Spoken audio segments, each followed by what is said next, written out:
able to see it through. So kudos to them for taking the right approach and getting seeing this one through.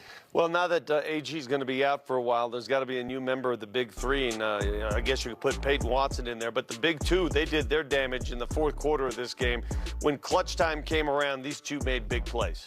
Oh, they really did. I mean, it kind of started. I mean, the Nuggets had a 17-point lead. It looked like, well, maybe they're not going to have to play Joker. They had to bring him back in, but Jamal went to his fourth quarter action and started delivering big, and then Joker hit maybe the biggest shot of the night. It was a three when they had cut it all the way down to 5, Dempson. Wow, those guys were spectacular down the stretch. 11 points and 3 assists for Jamal Murray in the fourth quarter. 3 3-pointers in the fourth quarter. And you know what? This is just exactly what you need from your two leaders. These are the stars of the show. It's Jamal Murray and it's Nikola Jokic. Jamal Murray delivered yet again. And look, Nikola Jokic, triple-double machine. One of the greatest triple-double machines that we've ever seen. And by the time he's done, he will be the greatest triple-double machine that we've ever seen. And he did his thing here tonight. He only attempted 9 shots. 9 field goal attempts in this game. Yeah. And he still just surgically picked them apart. Let's go to our ball assist to the game after we see that three. That's one of them. The one over half court makes it. The ball assist to the game, of course, from Nikola Jokic, brought to you by Ball Corporation, reminding you to choose aluminum. And it happened late in the game. Watch this. He understands. Look at his shot clock, Vic. Shot clock. Wait. Shot clock is coming. Yeah. He knows where everybody is at all times. 8, 7, 6, 5. Bam. Thank you. 3 seconds. Of course. And if you hear the crowd, listen to the crowd. Even the road crowd on this pass. You know, for a while I thought he lost it. No. Yeah, you hear that? Hear that? Yeah. I thought he lost the ball, but he doesn't lose the ball. He doesn't. He just knows where to put the ball. You know, we talk so much about what the relationship Joker and Aaron Gordon have, but in a different way, Peyton Watson, quick cuts to the hoops or spotting a corner three. You don't ever see Peyton really shoot a three from out top, but those corner threes, because Joker's knows where he's at. You know, there are games where the Nuggets attempt 24, 25 threes, and you're like, okay. They attempted, what, 43 of them tonight. They made 22. They made more than half of them. Yeah. I know you're not a big fan of the three, but I am when they go in. Oh, yeah. When they go in, yes. But Nuggets had a stretch where they were up 17, and they kept shooting threes, and they kept missing. Well, I'd like to see one down on the block. Sometimes those threes are better when it's inside out, or Joker on the block, wheeling and dicing. Yeah, look, Like that? Let's go out a little further. This was by design a little bit from the Memphis point of view. If you'll recall, I think Peyton Watson right off the top shot 3 3-pointers really fast. And so what you understood was that the Memphis Grizzlies were allowing him to shoot there and just say, okay, we're going to let you shoot this three. And he said, well, okay, I'm going to shoot this three. And even though I'm going to miss them early, I'm going to start making them late. And that's really how the numbers start get ratcheted up like that. And then defensively, both these teams like to take away the paint, which leaves open jump shots. And these guys just knocked them in. Every time he knocks one down, cha-ching. Yeah. You know that he's thinking cha-ching. Vic, this contract here. Yeah, Vic, this period of time when there is no Aaron Gordon and there is no Christian Brown and he is playing all these minutes and he's putting this on the court. Yeah, it is. He changed his representation. Is he now with Clutch Sports? Yes, he is. He is. Yeah. Well, he was clutch tonight. Yeah, he was clutch. 27 points. Shot making. I thought our zone was really impactful in the first half, and I thought they made adjustments. Attacked it differently and got better looks. And I give their guys credit. Guys kept firing for them. I mean, they shot 47 threes. Eventually, the ball's going to go in. So, yeah, and I also had a couple, mistakes in the second half where we played great defense and we give up a loose ball, offensive rebound, throw the ball out of bounds, taking it out. Just small things that keep teams close to you. But that being said, this is a great win, great team win. A bunch of guys stepped up at key moments, different people in both halves.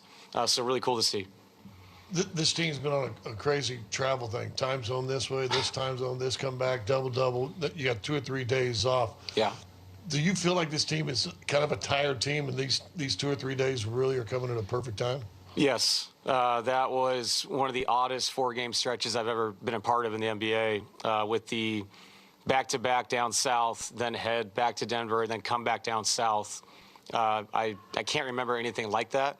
Obviously, this is different this year with the TV schedules and all those things. So really proud of the guys.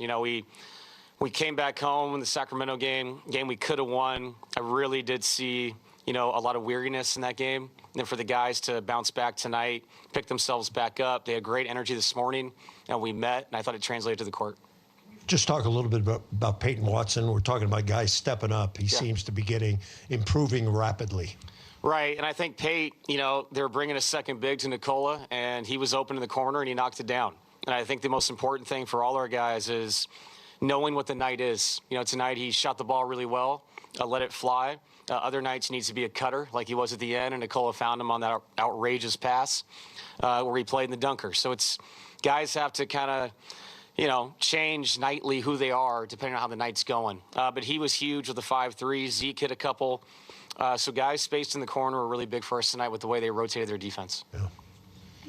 Your bench hadn't scored a whole lot lately, but tonight they were pretty good. I think 32 or something like that, 34 off the bench. Where are you at? Is that just going to be in flux until you get people back? Yes, it is. And I'm just trying to find guys that fit the game nightly.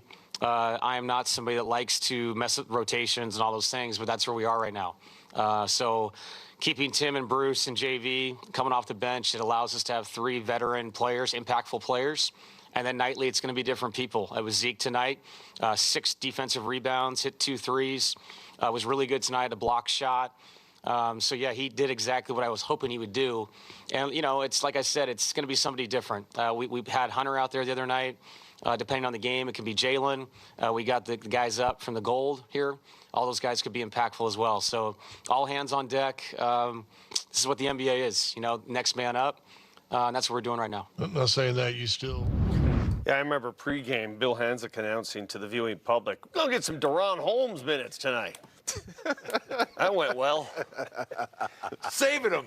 Got to let him rest the ball. It was a long flight from Grand Rapids down to Memphis. Yeah, well, the bench played much better than it did against Sacramento. Listen, the Memphis bench was phenomenal because they got 26 from Jock Landale. Yeah. But I thought the Nuggets bench did its part, did enough.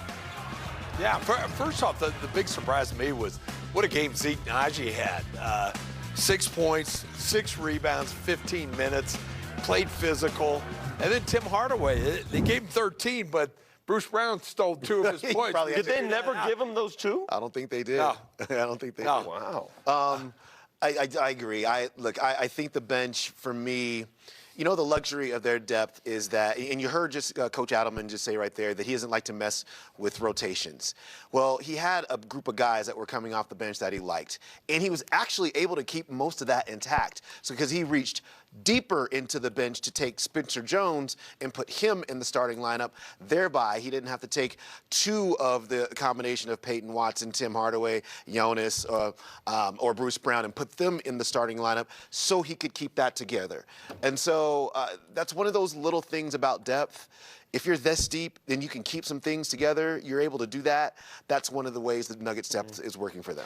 Speaking of depth, the way Peyton Watson is playing of late, they're going to have some serious decisions to make at the end of this season. I know that's a long way down the road. He's playing great. Hopefully the season doesn't end until June, but those are some serious decisions, and he's forcing those decisions. When we come back, we'll go inside that Nuggets locker room. They find